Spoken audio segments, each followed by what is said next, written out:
Hello students, welcome to my channel bloom with botany. तो आज हम बात करने जा रहे हैं पार्ट्स ऑफ यूकैरियोटिक सेल की। और मैंने प्रीवियस लेक्चर में आपको उनके नंबर्स लिखाए थे, इसमें क्या क्या पार्ट्स होते हैं। सेल वॉल होती है, सेल मेम्ब्रेन होती है, एंडोमेम्ब्रेन सिस्टम होता है और बहुत सारी सेल ऑर्गेनेलीज होती हैं। तो आज हम स्टार्ट करेंगे यूकैरियोटिक सेल से।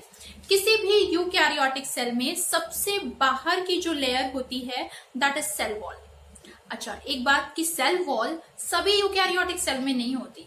It is present in plants but it is absent in animals. It is present in fungi. ये एनिमल्स में छोड़कर बाकी जो यूकैरियोट्स होते हैं उनमें ये प्रेजेंट होती है। फंजाई में होती है, प्लांट्स में होती है। अच्छा, सेल वॉल करती क्या है? सेल वॉल प्लाज्मा मेम्ब्रेन के बाहर की लेयर होती है। एक तो ये नॉन लिविंग होती है, दूसरी ये बहुत रिजिड होती है। तो ये सेल को एक मैकेनिकल स्ट्रेंथ और सपोर्ट प्रोवाइड करती है और सेल को एक फिक्स शेप देने की कोशिश करती है। सेल को किसी भी तरह के मैकेनिकल इंजरी से बचाने की कोशिश करती है। सेल टू सेल इंटरेक्शन भी करती है by forming a channel known as plasmodesmata. ठीक है, इसीलिए अगर किसी एनिमल सेल को अगर आप एक ऐसे सोल्यूशन में डाल दो जिससे बाहर से अंदर कोई चीज आने लगे, जैसे मान लो हाइपोटोनिक सोल्यूशन कहते हैं उसको, तो वो बहुत ज्यादा पानी लेगा और एक समय के बाद बर्स्ट कर जाएगा क्योंकि उसको मेंटेन करने वाली कोई लेयर नहीं है। लेकिन प्लांट सेल में ऐसा नहीं होगा। प्लांट सेल के पास एक एडिशनल लेयर है जो उसके सेल शेप को प्रॉपरली मेंटेन करती है and that is cell wall. तो आज हम सेल वॉल के बारे में थोड़ी बात कर लेते हैं। ये देखिए, पार्ट्स ऑफ यूकैरियोटिक सेल। सबसे पहले पार्ट की बात कर रहे हैं, that is cell wall. Cell wall जो है वो नॉन लिविंग होती है, रिजिड होती है, आउटसाइड प्लाज्मा मेम्ब्रेन होती है। फंक्शंस की बात करें तो मैकेनिकल स्ट्रेंथ एंड सपोर्ट देती है, सेल को शेप देती है, protects from mechanical damage and infection, provides barrier and help in cell to cell interaction that is via plasmodesmata. ठीक है, अब अलग अलग सेल्स में ये अलग अलग कॉम्पोजिशन की होती है। एनिमल्स में तो एब्सेंट है, बाकी सारी चीजों में देखिए एल्गी में ये गैलेक्टेंस और मैनन्स की बनी होती है और इसके अलावा इसके पास सेल्यूलोज होता है और मिनरल्स होते हैं कैल्शियम कार्बोनेट लाइक। और अभी आगे आने वाले चैप्टर्स में मैं आपको प्लांट किंगडम के बारे में जब बताऊंगी तो हम देखेंगे कि ये इनके बेसिक कॉम्पोजिशन है। इसके अलावा इस पर डिपोजिशन हो सकता है sulphated and non sulphated polyesters का। ठीक है, नेक्स्ट हम फंजाई की बात करें तो बड़ा फेमस है, इसमें काइटिन होती है। And what is chitin? Chitin is a nitrogenous polysaccharide and it is a homopolymer of NAG। NAG जानते हैं ना सब लोग? Yes, it is N acetyl glucosamine. मैंने प्रीवियस लेक्चर्स में आपको बताया है। इन प्लांट सेल ये cellulose, hemicellulose, pectins and proteins की बनी होती है। और साथ में मैंने एक लाइन ऐड कर दी है कि it may have depositions of several materials, जैसे लिग्निन हो सकता है, सुबेरिन हो सकता है। मैंने एल्गी में आपको बताया सल्फेटेड पॉलीसल्फेटेड एस्टर्स होते हैं। तो अलग अलग इसमें डिपोजिशंस भी हो सकते हैं। अब हम बात करेंगे टाइप्स ऑफ सेल वॉल की। तो अब देख लेते हैं टाइप्स ऑफ सेल वॉल। तो ये देखिए टाइप्स ऑफ सेल वॉल, इतने टाइप्स की सेल वॉल होती है। सबसे पहली प्राइमरी सेल वॉल। जब भी कोई सेल वॉल बनती है वो प्लाज्मा मेम्ब्रेन के ठीक बाहर बनती है। तो ये बहुत पतली होती है, सेल्यूलोज की बनी होती है, रिजिड होती है, फ्रीली परमिएबल होती है और एक्सटेंसिबल होती है, यानी एक्सपैंड कर सकती है। तो जो सबसे पहली बनेगी, कोई भी चीज जो फर्स्ट इन ओरिजिन होती है उसे प्राइमरी कहा जाता है। तो प्राइमरी सेल वॉल का मतलब जो पहले बन गई। तो यहाँ देखिए सेल वॉल के टाइप्स में सबसे पहली प्राइमरी सेल वॉल, क्या फीचर है इसके? थिनर, सेल्यूलोज की बनी है, फ्रीली परमिएबल है। अब ये जो वर्ड परमिएबल है, पहले इसके बारे में बात कर लेते हैं। परमिएबिलिटी का मतलब होता है the ability to allow exchange across it. कोई भी बैरियर, कोई भी मेम्ब्रेन हो या बैरियर हो, वो अपने थ्रू कैसा एक्सचेंज अलाउ कर सकता है उसके हिसाब से उसकी परमिएबिलिटी डिसाइड होती है। तो मैंने आपको यहाँ नोट्स में अलग से 4 टाइप की एक मेम्ब्रेन्स बता रखी हैं। पहली फ्रीली परमिएबल, अलाउ एवरीथिंग, सब कुछ अलाउ करती है। तो वो फ्रीली परमिएबल है, यानी वो किसी चीज में भेदभाव नहीं करेगी, सब कुछ अलाउ करेगी। इम्परमिएबल, कुछ भी अलाउ ना करे, हर चीज को रोक दे, अपने थ्रू कुछ भी जाने ना दे, तो वो इम्परमिएबल होगी। सेमी परमिएबल, सेमी का मतलब होता है हाफ। तो सेमी परमिएबल, अब देखो किसी सोल्यूशन में 2 हिस्से होते हैं, solute and solvent. Solute solid part, solvent liquid part. तो अगर वो सॉलिड पार्ट को रोक रही है और सॉल्वेंट यानी लिक्विड पार्ट को आने दे रही है तो सेमी परमिएबल। तो देखिए semi permeable allow the exchange of solvent but restrict solute. And last आता है सेलेक्टिवली परमिएबल। क्या लेना है, कितना लेना है, कब तक लेना है, ये सब कुछ खुद डिसाइड करती है। यानी कुछ भी ले सकती है और हो सकता है कभी सब कुछ रोक दे। तो सब कुछ ले सकती है, सब कुछ रोक सकती है, यानी ये डिपेंड करेगा उसकी रिक्वायरमेंट के ऊपर कि वो कैसा बिहेव कर रही है। तो वो सेलेक्टिवली परमिएबल है, अपने हिसाब से सेलेक्ट कर सकती है। सबके एक एग्जाम्पल से समझाती हूँ आपको। फ्रीली परमिएबल अभी बताया मैंने, सेल्यूलोज वाली cell wall, primary cell wall, इसके थ्रू सब कुछ चला जाता है according to the concentration gradient. Impermeable एक मटेरियल होता है प्लांट का, सुबेरिन, ये इम्परवियस होता है, ये अपने थ्रू कुछ भी अलाउ नहीं करता। तो उसकी मेम्ब्रेन अगर किसी वॉल में, किसी मेम्ब्रेन में सुबेरिन आपने लगा दी, वो इम्परमिएबल हो जाएगी। सेमी परमिएबल, अब बहुत ध्यान रखना, पुरानी एनसीईआरटी की गलती है कि उन्होंने बैक्टीरियल मेम्ब्रेन को सेमी परमिएबल कहा है, पर ये नई एनसीईआरटी में करेक्शन आ चुका है। और हमेशा ध्यान रखना, कोई भी प्लाज्मा मेम्ब्रेन कभी सेमी परमिएबल नहीं होती। एक ही मेम्ब्रेन है जो सेमी परमिएबल है, जो आपको लिविंग सिस्टम में मिलती है, वो है एग मेम्ब्रेन। अगर कभी आपने एग देखा हो, उसके ऊपर एक शेल होता है और शेल के अंदर एक बहुत महीन सी मेम्ब्रेन होती है, वो मेम्ब्रेन सेमी परमिएबल होती है। बाकी सारी मेम्ब्रेन्स आर्टिफिशियल सिंथेटिक होती हैं जो सेमी परमिएबल होती हैं, जो हम क्रिएट करते हैं। ये मैं आगे आपको ट्रांसपोर्ट वाले चैप्टर में अच्छे से लिखा के पढ़ाऊंगी भी। और लास्ट आती है हमारी selectively permeable, the universal plasma membrane, जिसके बारे में अभी हम नेक्स्ट बात करने जा रहे हैं। It is selectively permeable in nature. ठीक है, वापस आते हैं। ये तो मैंने आपको एक जनरल इंट्रोडक्शन दे दिया, क्योंकि हम बार बार परमिएबल वर्ड यूज करेंगे, आपको पता होना चाहिए। तो ये कैसी है, बहुत पतली होती है, सेल्यूलोज की बनी होती है, फ्रीली परमिएबल होती है, केपेबल ऑफ ग्रोथ, क्योंकि ये यंग सेल्स में बनती है, अभी नई नई बनी है ना, सेल अभी बढ़ेगा। तो अगर ये एक्सटेंसिबल नहीं होगी, इलास्टिक नहीं होगी, तो फिर सेल बढ़ेगा कैसे। तो ये capable of expansion, capable of growth, ये एक्सटेंड कर सकती है। और इसके ग्रो करने के तरीके को बोलते हैं इंट्यूसेप्शन। परेशान होने की जरूरत नहीं है, जस्ट अ नेम, ठीक है, नहीं पूछा जाता आपसे। ये इसके ग्रो करने का तरीका है। जब भी कोई चीज इंटरनली, इंट्रिंसिकली ग्रो करती है, तो उसके लिए वर्ड इंट्यूसेप्शन यूज करते हैं। क्या बताया मैंने, यंग सेल्स में पाई जाती है, like meristematic cell and parenchymatous cell. Next आ जाते हैं सेकेंडरी सेल वॉल। जब सेल मिच्योर होने लगता है, जब सेल डिवीजन छोड़ देता है, मिच्योरिटी अटेंड कर लेता है, तो फिर उसमें चीजें डिपॉजिट होने लगती हैं। और वो डिपॉजिट कहाँ होती है, प्राइमरी सेल वॉल के अंदर और प्लाज्मा मेम्ब्रेन के बाहर। तो ये प्लाज्मा मेम्ब्रेन और प्राइमरी सेल वॉल के बीच की वॉल है। और कैसे क्रिएट हो रही है, डिपोजिशंस की वजह से क्रिएट हो रही है। तो ये थिक होती है। और एक बड़ी खास बात कि ये जो डिपोजिशन होते हैं, ये बराबर नहीं होते। जब ये डिपॉजिट हो रहा होता है तो कहीं ज्यादा हो जाता है, कहीं कम हो जाता है, तो कहीं ज्यादा, कहीं कम, कहीं ज्यादा, कहीं कम। तो जहां कम होगा वहां गड्ढा बन जाएगा, उसको कहते हैं पोर्स या पेट्स। तो यहाँ पर देखिए ये थिक होती है, ये inner to cell wall, inner to primary cell wall, inner to primary cell wall, ये inner to primary cell wall बनती है। It is formed inner to primary cell wall by deposition, and उस process को हम कहते हैं accretion. जैसे इसके ग्रो करने के प्रोसेस को इंट्यूसेप्शन कहते हैं, बिल्कुल उसी तरीके से इसके ग्रो करने के प्रोसेस को हम एक्रीशन कहते हैं। अच्छा, ये डिपोजिशन किस चीज का हो सकता है, कुछ भी हो सकता है। It can be lignin, it can be pectin, it can be suberin. ये तीन तो बहुत कॉमन टर्म्स यूज किए हैं। इसके अलावा भी होता है रेजिन, टैनिन, गम्स, बहुत सारी चीजें होती हैं, बट ये तीन बहुत कॉमन है। पहले सबसे पहले पेक्टिन आता है, फिर लिग्निन आता है, और बहुत रेयर केसेस में, स्पेशल केसेस में सुबेरिन आता है। और मैंने आपको यहाँ लिख दिया that suberin is impervious. Impervious का मतलब इम्परमिएबल, यानी किसी भी तरह का एक्सचेंज अलाउ नहीं करेगी। अब मैंने आपको क्या बताया, ये डिपोजिशंस इवन नहीं होती, इवन मतलब बराबर नहीं होती, तो उसकी वजह से पिट्स या पोर्स क्रिएट हो जाते हैं। अब ये देखो, यहाँ पे वॉल मटेरियल लग रहा है, यहाँ लगा, यहाँ लगा, यहाँ नहीं लगा, तो गड्ढा बन गया।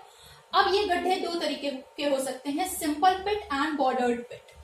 अगर गड्ढा ऊपर से नीचे तक यूनिफॉर्म डायमीटर का है, जस्ट लाइक अ ट्यूब, तो उसको बोलते हैं सिंपल पिट। अब आप इसका ऊपरी दोनों सर्कल, ऊपर का सर्कल और इसके नीचे का सर्कल ड्रॉ करोगे तो एक के ऊपर एक आएगा, तो this is a simple pit. Bordered pit क्या होता है, क्यों नाम बॉर्डर्ड पड़ा है, क्योंकि ये फ्लास्क शेप का होता है। देखिए इस तरीके से, इसमें ऊपर वाला छेद छोटा होता है और नीचे वाला बड़ा होता है। तो ये हमें ट्रैकीड्स में मिलता है। तो अगर हम इसको ड्रॉ करें तो ऊपर वाला होल ऐसा दिखाई देगा और नीचे वाला होल ऐसा दिखाई देगा, तो बॉर्डर क्रिएट हो गया ना। तो that is why it is known as bordered pit. ठीक है, अब ये दो बेसिक मेन टाइप की सेल वॉल हो गई, primary cell wall and secondary cell wall. अब हम देखेंगे कि दो सेल्स, जो दो एडजेसेंट सेल्स जो हैं वो आपस में चिपके होते हैं with the help of a middle lamella. तो जो नेक्स्ट हम बात करने जा रहे हैं वो हम एक special type of cell wall की बात करने जा रहे हैं, दैट इज मिडिल लैमेला। तो ये देखिए, ये है मिडिल लैमेला। दो सेल्स के बीच में, प्लांट में जो दो एडजेसेंट सेल्स होते हैं उनके बीच में जो सीमेंटिंग लेयर होती है, जो उन दोनों को जोड़ कर रखती है, उसे मिडिल लैमेला कहते हैं। मिडिल लैमेला की वजह से ही सारे सेल्स अपनी पोजीशन पर फिक्स्ड रहते हैं। मिडिल लैमेला थिन होती है, अमॉर्फस होती है, स्टिकी होती है, तभी दोनों को जोड़ के रखती है, ग्लूइंग नेचर की होती है, जैसे ग्लू होता है हमारा। ये मेनली बनी होती है कैल्शियम पेक्टेट की, कुछ अमाउंट का मैग्नीशियम पेक्टेट भी होता है, लेकिन मेनली ये कैल्शियम पेक्टेट की बनी होती है। अच्छा, आपने देखा है कभी कि जो कच्चे फल होते हैं, जैसे कच्चा अमरूद है, कच्चा आम है, कितना हार्ड होता है ये, लेकिन जब ये पक जाते हैं तो कितने सॉफ्ट हो जाते हैं, लूजन हो जाते हैं, क्योंकि राइपनिंग प्रोसेस में मिडिल लैमेला डिसॉल्व हो जाती है। तो मिडिल लैमेला डिसॉल्व हो जाएगी तो सेल्स अपनी प्लेस पर फिक्स नहीं रह पाएंगे, वो खिसकने लगेंगे, तो वो लूजन हो जाएंगे। तो राइपनिंग प्रोसेस के समय पर जब फल पकते हैं तो ये मिडिल लैमेला डिसॉल्व हो जाती है और हमारा जो फ्रूट है वो सॉफ्ट हो जाता है, ठीक है। और इसी मिडिल लैमेला में कभी कभी कुछ पोर्स ऐसे होते हैं, भाई दो एडजेसेंट सेल के बीच की ये लेयर है मिडिल लैमेला, तो अगर पोर, दोनों सेल के पोर्स आमने सामने आ जाएं और इनके थ्रू कनेक्शन बन जाए दोनों सेल के बीच में, तो ऐसे साइटोप्लाज्मिक कनेक्शन को प्लाज्मोडेस्माटा कहते हैं। तो प्लाज्मोडेस्माटा एक सेल वॉल डेड है, डेड सेल वॉल का लिविंग कंपोनेंट माना जाता है, और ये सिम्प्लास्टिक पाथवे क्रिएट करता है, यानी एक लिविंग चैनल क्रिएट करता है ट्रांसपोर्टेशन के लिए। तो चलो ये सारी चीजें देख लेते हैं। हमने बात की प्राइमरी सेल वॉल की, सेकेंडरी सेल वॉल की, अब हम बात करें मिडिल लैमेला की। कैसी है? थिन है, स्टिकी है, अमॉर्फस लेयर है, सीमेंटिंग मटेरियल है, मेनली बनी होती है कैल्शियम पेक्टेट की and a very small amount of magnesium pectate. ये होल्ड करती है, ग्लू करती है दो एडजेसेंट सेल्स को टुगेदर। मैंने लिखा है लूजनिंग यानी softening of fruits during ripening is due to dissolution of middle lamella. Middle lamella dissolve हो जाएगी तो ये फल जो है वो सॉफ्ट हो जाते हैं। And may be traversed by plasmodesmata, कोई कंपल्शन नहीं है, लेकिन हाँ, दो सेल के बीच का जो साइटोप्लाज्मिक कनेक्शन होता है वो प्लाज्मोडेस्माटा कहलाता है। तो अब बात कर लेते हैं प्लाज्मोडेस्माटा की। पहली बात कि ये लिविंग कंपोनेंट होता है डेड सेल वॉल का। क्या है ये स्पेशल पोर्स या पिट्स हैं जो कि प्लाज्मा मेम्ब्रेन से लाइंड होते हैं, यानी कि ऐसा नहीं कि प्लाज्मा मेम्ब्रेन खत्म हो जाएगी, प्लाज्मा मेम्ब्रेन खत्म तो सेल ही खत्म, प्लाज्मा मेम्ब्रेन तो कंपल्सरी है, लेकिन वहां ना प्राइमरी वॉल होगी, ना सेकेंडरी वॉल होगी, ना मिडिल लैमेला होगा। एक बड़ा सा टनल क्रिएट हो जाएगा दो सेल के बीच में, जिसके थ्रू वो अपने कनेक्शंस बना सकते हैं, सिग्नल ट्रांसफर कर सकते हैं, मटेरियल ट्रांसफर कर सकते हैं।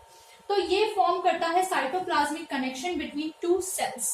Cytoplasm of the two cells are connected by thin strands and these thin strands are called desmotubules। ये कनेक्शन जो है इसके फॉर्म में होता है और ये desmotubules एंडोप्लाज्मिक रेटिकुलम ओरिजिन के होते हैं। क्या होता है एंडोप्लाज्मिक रेटिकुलम, ये अभी मैं नेक्स्ट क्लास में आपको बताऊंगी। और ये बनाते हैं सिम्प्लास्टिक पाथवे।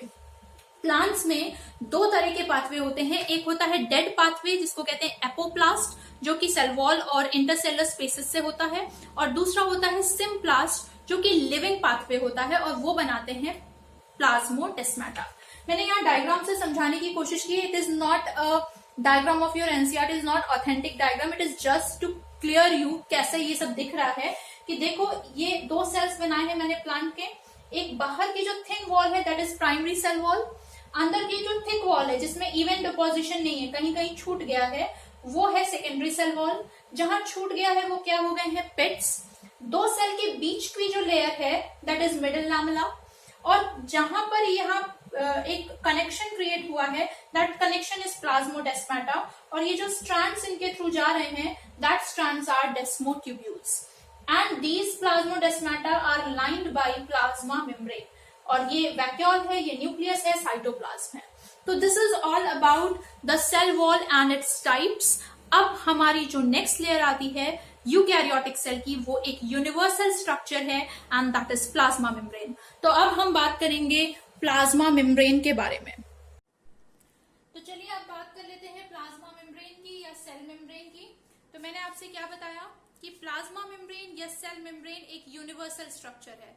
यूनिवर्सल स्ट्रक्चर का क्या मतलब है? All through out the living world, ये हर सेल में होना ही चाहिए, कंपल्सरी है। सेकेंड थिंग, ये सब में स्ट्रक्चरली सिमिलर होता है। ये चीज मैं आपको प्रोकैरियोट्स में भी बता चुकी हूँ कि वो स्लाइड से डिफरेंस होता है कोलेस्ट्रॉल मॉलिक्यूल वाला, बाकी पूरा स्ट्रक्चर इसका एग्जैक्टली सेम होता है। तो चलिए देख लेते हैं प्लाज्मा मेम्ब्रेन के बारे में कुछ फीचर्स। प्लाज्मा मेम्ब्रेन को श्वान ने डिस्कवर किया है। आप जब सेल चैप्टर पढ़ोगे, cell the unit of life, उसमें एनसीईआरटी में सेकंड पेज पे लिखा हुआ है कि श्वान ने जब एनिमल सेल्स को पढ़ा तो उन्होंने ही प्लाज्मा मेम्ब्रेन को पहली बार नोटिस किया था। ये नाम प्लाज्मा मेम्ब्रेन नेगेली और क्रामर ने दिया है और इसको प्लाज्मा लेमा भी कहा जाता है, जो प्लो ने दिया है। ठीक, मॉडल, इसको पढ़ने के लिए बहुत सारे मॉडल्स हमने यूज किए। सबसे पहला आया ट्राइलैमेलर एंड सैंडविच मॉडल। अभी मैं इसका डायग्राम बना के दिखाऊंगी तो आपको लगेगा कि ऊपर और नीचे की जो लेयर्स हैं वो एक जैसी दिख रही हैं और बीच वाला एक जैसा है। तो जैसे हम सैंडविच खाते हैं, ऊपर नीचे एक जैसा और बीच में स्टफिंग होती है, बिल्कुल वैसा ही। इसलिए इसको ट्राइलैमेलर मतलब 3 लेयर्स एंड सैंडविच यानी ऊपर नीचे वाली लेयर सेम, बीच वाली अलग, सैंडविच मॉडल कहते हैं। अब इसको हमें नहीं पढ़ना, तो नाम काफी है। तो ट्राइलैमेलर और sandwich model by Danielli and Davidson.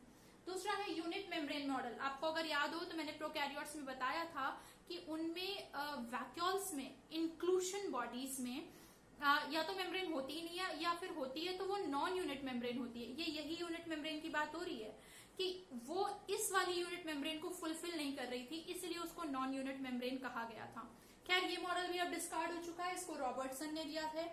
अब जो मोस्ट एक्सेप्टेड मॉडल है वो है fluid mosaic model by Singer and Nicolson. ये मोस्ट एक्सेप्टेड मॉडल है और इसके लिए इनको नोबेल प्राइज भी मिला है। तो आपको इतने सारे नाम नहीं याद रखने, आपको सिर्फ ये याद रखना है। This is important. तो मैं आपको हाईलाइट कराती जाऊंगी कि क्या एनसीईआरटी में दिया हुआ है। तो this is important for you. आपको साइंटिस्ट के नाम के साथ साथ ईयर भी याद रखना है। अब हम बात कर लेते हैं प्लाज्मा मेम्ब्रेन के केमिकल कॉम्पोजिशन की। तो प्लाज्मा मेम्ब्रेन में बेसिकली 4 चीजें होती हैं, लिपिड्स, प्रोटीन्स, कार्बोहाइड्रेट्स, वाटर। और भी जो चीज होंगी वो बहुत थोड़ी थोड़ी होंगी। ये 4 मेन चीजें हैं। सबसे पहले लिपिड्स। यहाँ पर लिपिड स्पेशली फॉस्फोलिपिड्स होते हैं, दैट इज फॉस्फोग्लिसराइड्स, और इनके 2 कंपोनेंट होते हैं, एक हेड और दूसरा टेल। जो हेड होता है वो हाइड्रोफिलिक यानी वाटर लविंग होता है, और जो टेल्स होती हैं सैचुरेटेड हाइड्रोकार्बन चेन्स, वो हाइड्रोफोबिक यानी वाटर रिपेलिंग होती हैं। ठीक है, ऐसा एक मॉलिक्यूल जिसमें पोलर नॉन पोलर दोनों कंपोनेंट्स एक साथ हों, उसको हम एम्फीपैथिक मॉलिक्यूल कहते हैं। ठीक, इसके बाद इसमें प्रोटीन्स होती हैं और ये लिपिड की बाइलेयर होती है जिसमें प्रोटीन्स लगी होती हैं, वो भी एसिमेट्रिक वे में, अरेंजमेंट मैटर ही नहीं करता, मोज़ैक होता है, इसीलिए इसको फ्लूइड मोज़ैक मॉडल कहा जाता है। ठीक, और प्रोटीन्स किस तरीके से एक्सट्रैक्ट की जा सकेंगी उसके हिसाब से उन प्रोटीन्स का नाम होता है, अभी हम आगे देखेंगे।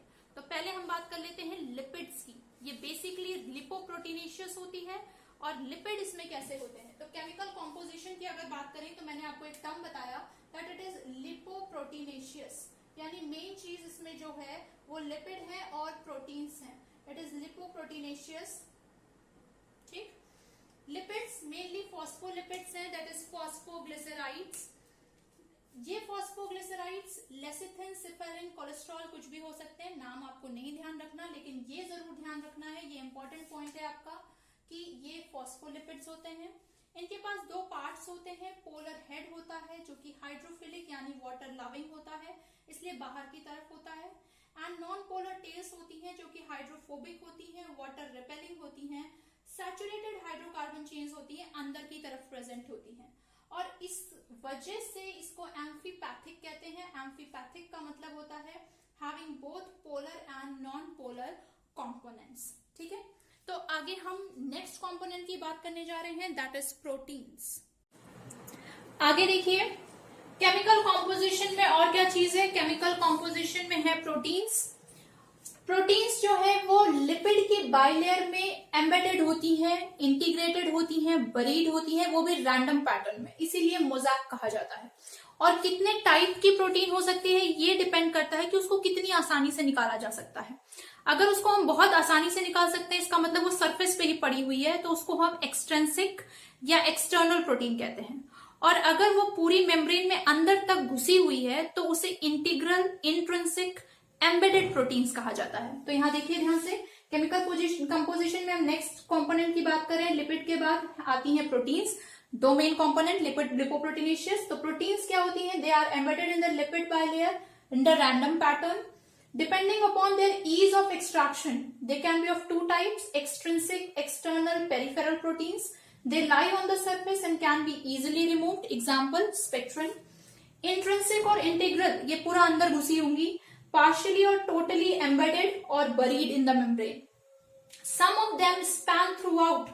कुछ तो ऐसी होती हैं जो दोनों तरफ पूरी निकली होती हैं और अपने थ्रू एक रास्ता प्रोवाइड करती है, एक टनल, एक गेटवे प्रोवाइड करती हैं, इसीलिए गड्ढे जैसी दिखती हैं, पोरेंस जैसी, और ये फैसिलिटेटेड डिफ्यूजन, ट्रांसपोर्ट में हेल्प करती हैं, इसीलिए इनको transmembrane proteins, tunnel proteins, channel proteins, gateway proteins या पोरेन प्रोटीन्स भी कहा जाता है।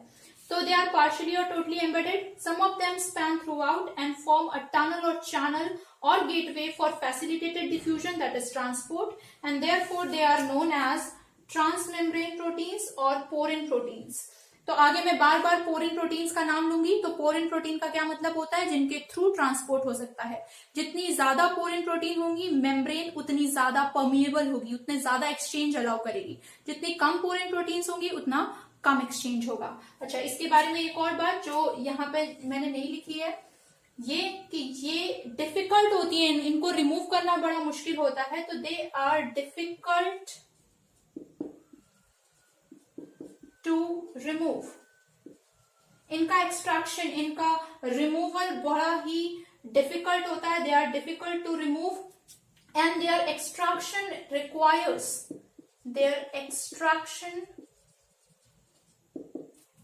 requires crude methods.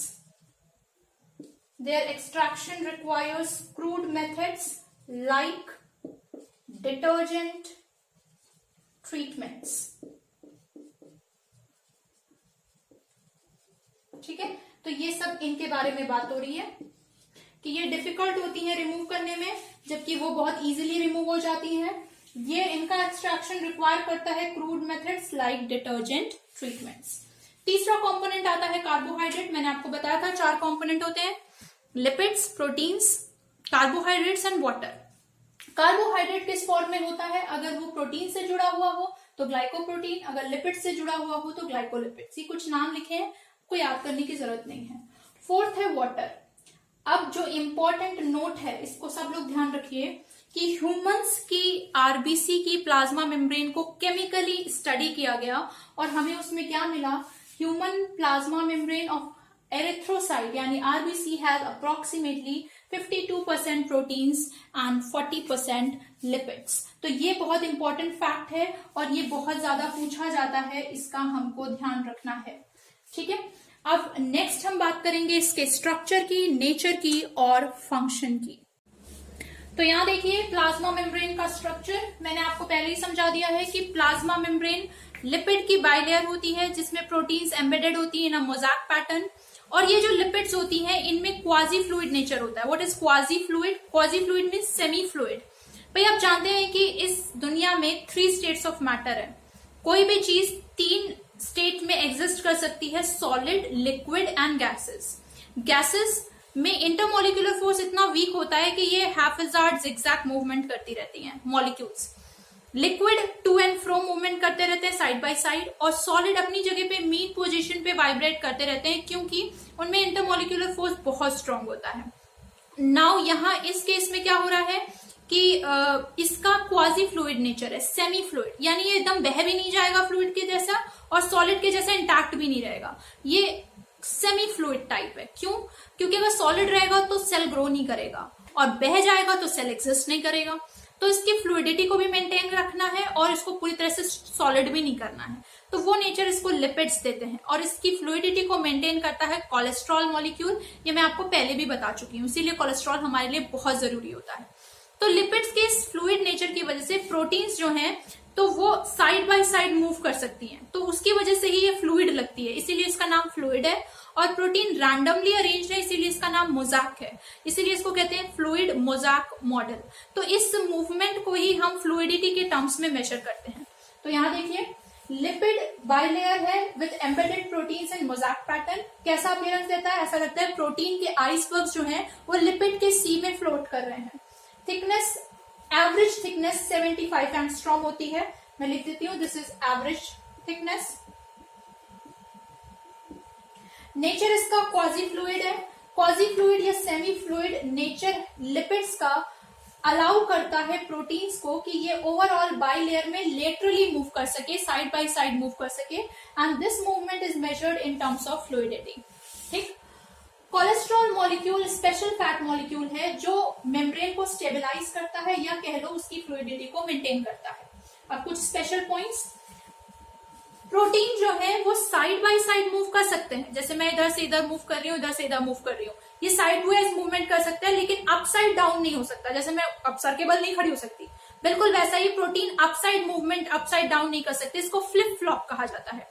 तो पहले हमको ऐसा देख के लगता था कि प्रोटीन फ्लिप फ्लॉप करते हैं, पर रीसेंट स्टडीज से हमें पता चला है कि प्रोटीन का साइज बहुत बड़ा होता है और वो कभी फ्लिप फ्लॉप मूवमेंट नहीं कर सकते, वो सिर्फ साइड बाय साइड मूवमेंट कर सकते हैं। तो अगर मैं ऐसे ऐसे हिलती रहूं तो लगेगा कि मैं किसी फ्लूइड चीज पे खड़ी हूं जो चीज मूव कर रही है। तो प्रोटीन क्योंकि साइड बाय साइड मूव करते रहते हैं, इसी वजह से ये हमें फ्लूइड लगती है। ठीक है, तो ये चीज ध्यान रखिएगा, proteins can move laterally but can never show flip flop movement because of their large size. हालांकि लिपिड्स रेयरली फ्लिप फ्लॉप कर सकते हैं। और प्लाज्मा मेम्ब्रेन के लिए हम दो वर्ड्स का इस्तेमाल करते हैं, एसिमेट्रिक एंड एम्फीपैथिक।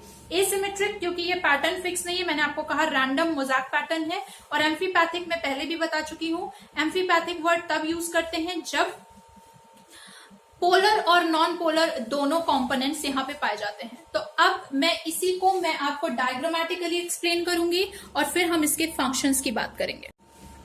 तो ये देखिए diagram of plasma membrane.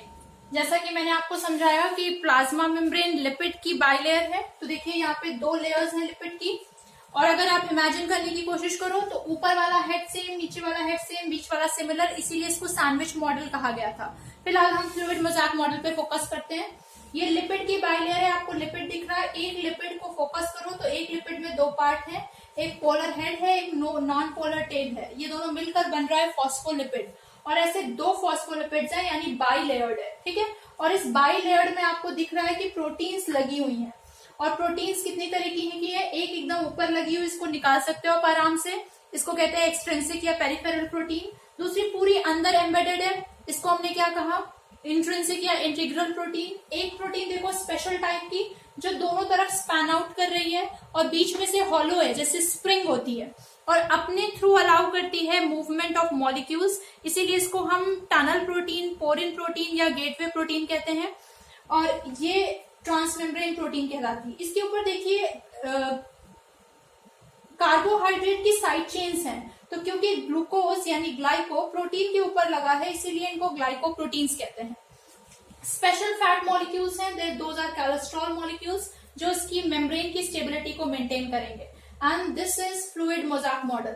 Now ये जो प्रोटीन है ये साइडवेज मूव कर सकती है, अभी यहाँ है, हो सकता है थोड़ी देर बाद यहाँ हो, ये वाली यहाँ पहुंच जाए, तो ये साइडवेज मूव करती है, इसीलिए ये फ्लूइड है, और रैंडम पैटर्न में डिस्ट्रीब्यूटेड रहती है, इसीलिए ये मोज़ेक है। And that is why it is named as fluid mosaic model. It is the most accepted model till date, और इसको दिया है सिंगर एंड निकोलसन ने 1972 में। इसके लिए इनको नोबेल प्राइज भी मिला है।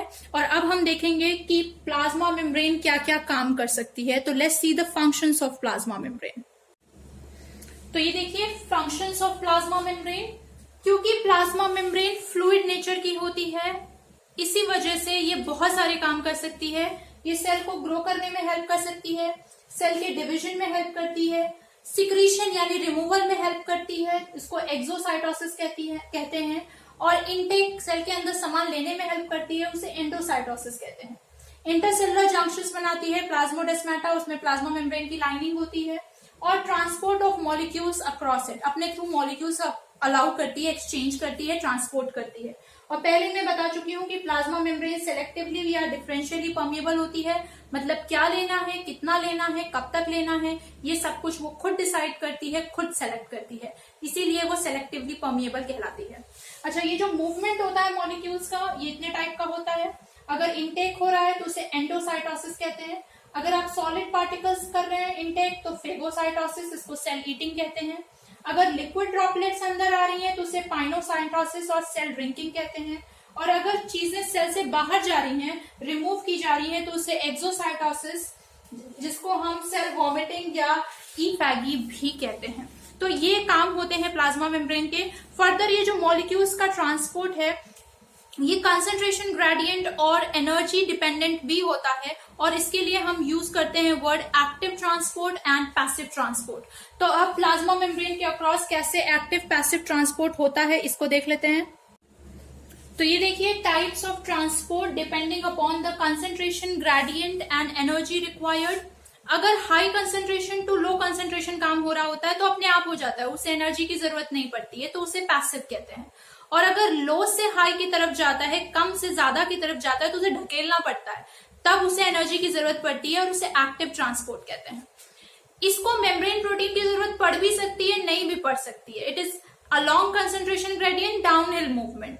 तो इसको प्रोटीन्स की जरूरत पड़ भी सकती है, नहीं भी पड़ सकती है। कब नहीं पड़ेगी?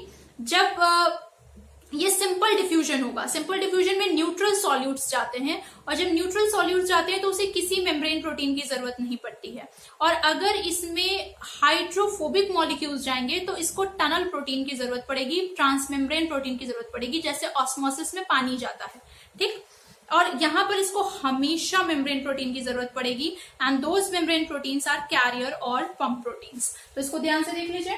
Passive transport, movement of molecules from their high concentration to low, ऊपर से नीचे, along concentration gradient, downhill movement, no energy is required, may or may not require membrane proteins, simple diffusion, no membrane proteins required, facilitated diffusion, transmembrane or porine proteins required, example osmosis, मतलब transport of water। यहाँ देखिए, movement of molecules from their low to high concentration, यानी against concentration gradient, uphill movement, energy is required in the form of ATP, always require carrier or pump proteins like sodium potassium pump. So this is the types of transport across the plasma membrane. So this is all about the universal structure of a living cell, that is plasma membrane. और next turn पे हम बात करेंगे, next lecture में हम deal करेंगे with the cell organelles of eukaryotic cell.